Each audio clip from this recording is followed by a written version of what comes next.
శ్రీరామ్ జయరామ్ జై జయరామ్ 2026 ఫిబ్రవరి 15వ తారీఖు నాడు మనకి మహాశివరాత్రి వస్తోంది. ప్రతి మాసంలోనూ కూడా చతుర్దశి గల తిథి నాడు మనకి అక్కడ సంధ్య వేళ ప్రదోష సమయంలోనూ అలాగే రాత్రి గల సమయాల్లోనూ బహుళ చతుర్దశి ఎప్పుడైతే ఉందో అప్పుడు మనం మాస శివరాత్రిగా మనం పూజలు చేసుకుంటూ ఉంటాం పరమేశ్వరుడికి. అలాగే ఇప్పుడు మాఘమాసంలో వచ్చే ఈ మాస శివరాత్రిని మహాశివరాత్రిగా మనం పరమేశ్వరుణ్ణి కొలుచుకుంటాం. ఈ రోజున సాక్షాత్ పరమేశ్వరులకి, పార్వతీ పరమేశ్వరులకి, వారి కైలాస గణ అందమురికి కూడా, అటు వీరభద్రుడికి కానీ, నందీశ్వరుడికి కానీ, భృంగి వీళ్ళందరికీ కూడా, కాలభైరవుడికి మనం అనేక విధములైన పూజలు చేసినట్లయితే పరమేశ్వరానుగ్రహం మనకి సత్వరమే లభిస్తుంది. ఇక్కడ ప్రధానంగా ఈరోజు చాలా విశేషం ఏమిటి అంటే త్రయోదశి రాత్రి గల చతుర్దశి. ఇది చాలా విశేషం, అత్యద్భుతమైనది. త్రయోదశితో తిథి చాలా పరమేశ్వరానుగ్రహానికి చాలా విశేషమైన తిథి.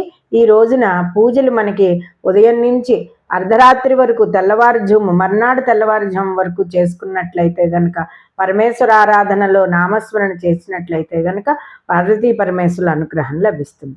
ఇటు త్రయోదశితో కూడిన చతుర్దశి, ఉత్తరాషాఢ నక్షత్రంతో కూడిన తర్వాత తదుపరి శ్రవణ నక్షత్రం, సరిగ్గా రాత్రి సమయంలో శ్రవణ నక్షత్రం.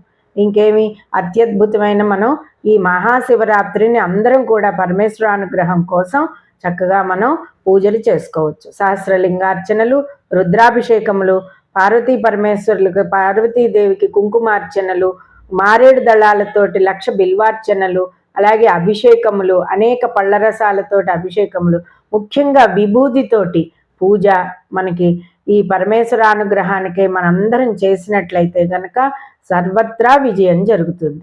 మనందరం కూడా ఈ మహాశివరాత్రికి చేసేటప్పుడు ఒక్క మన కోసమే కాదు, సాక్షాత్ విశ్వం అంతా కూడా ఆనందంగా ఉండాలని, మన దేశ కాలమాన పరిస్థితులన్నింటినీ కూడా పరమేశ్వరుడు దృష్టి పెట్టుకుని మనల్ని అందరినీ కూడా అనుగ్రహించాలని కోరుకుంటూ ఈ మహాశివరాత్రిని మనం జరుపుకుందాం. అంతేకాదు, ఈ మహాశివరాత్రి నాడు అన్ని దానాలు చెయ్యొచ్చు. కంబళీలు, చాపలు, చెప్పులు, గొడుగు, పుస్తకాలు, అలాగే అన్నదానములు అన్నీ చెయ్యొచ్చు. కాబట్టి మీకు తోచిన దానములు చేసి ఈశ్వర జపం చేసుకుని ఆ రోజున అభిషేకం చేసుకుని అందరూ కూడా పరమేశ్వర అనుగ్రహం పొందండి.